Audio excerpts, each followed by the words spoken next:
കോട്ടയം ജില്ലാ പോലീസിന്റെ digital de addiction സെന്ററിന്റെ ആഭിമുഖ്യത്തിൽ ആശാവർക്കർമാർക്കായി പൊൻകുന്നത്ത് ശില്പശാല നടത്തി. സൈബർ കുറ്റകൃത്യങ്ങളെ സംബന്ധിച്ചും കുട്ടികളിലെ അമിതമായ മൊബൈൽ ഫോൺ ഉപയോഗത്തെക്കുറിച്ചുമായിരുന്നു ശില്പശാല.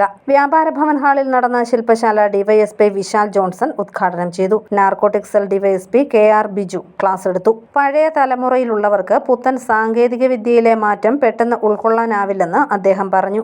എന്തുമാത്രം വിപ്ലവകരമായ മാറ്റം നമ്മുടെ സമൂഹത്തിൽ ഉണ്ടായിരിക്കുന്നു എന്നുള്ളത് നിങ്ങൾക്ക് മനസ്സിലാവും.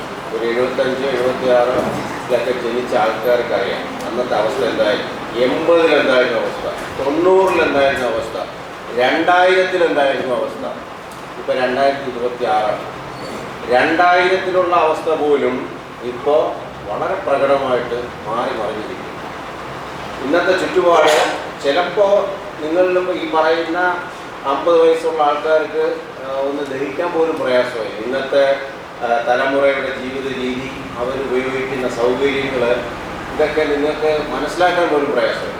അത്രമാത്രം വ്യത്യാസം വന്നിരിക്കുകയാണ് ഈ മേഖല. സാങ്കേതിക വിദ്യ, വിവര സാങ്കേതിക വിദ്യ എന്ന് പറയുന്നത്. ചെറിയ കുട്ടികൾക്ക് മൊബൈൽ ഫോൺ നൽകുന്നതിലെ ദൂഷ്യവശങ്ങളും ശ്രദ്ധിക്കേണ്ട കാര്യങ്ങളും സംബന്ധിച്ച് കോർഡിനേറ്റർ പ്രീതി കെ രവി ക്ലാസ് എടുത്തു. കാണുന്ന കുഞ്ഞുങ്ങളുണ്ട്. അതാണ് ഈ അഡിക്ഷനിലേക്ക് പോകാനുള്ള, നമ്മുടെ സ്ക്രീൻ ടൈം എന്തുമാത്രം കൂടുന്നോ അതനുസരിച്ച് നമ്മൾക്ക് അഡിക്ഷനിലേക്ക് വരാനുള്ള ചാൻസസും കൂടുതലാണ്.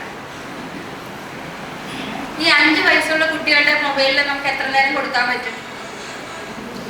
1/2 മണിക്കൂർ മുതൽ 1 മണിക്കൂർ വരെയാണ് കൊടുക്കാൻ പാടുള്ളൂ. പക്ഷെ നമ്മൾ അതാണോ ചെയ്യുന്നത്? ഞാൻ ഉൾപ്പെടെയുള്ളവർ അതല്ല ചെയ്യുന്നത്. അത് കഴിഞ്ഞിട്ട് 10 വയസ്സുള്ള കുഞ്ഞുങ്ങൾക്കോ ഒരു 2 മണിക്കൂർ. ഗ്രാജുവലി നമ്മൾക്ക് അവരുടെ പ്രായം കൂടുന്നതിനനുസരിച്ചിട്ട് നമ്മൾക്ക് അവരെ മൊബൈൽ ഫോണിന്റെ യൂസേജും കൂട്ടിക്കൊണ്ടുവരാം.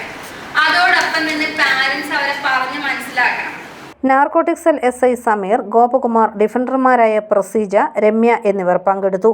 News bureau, Ponkunnam.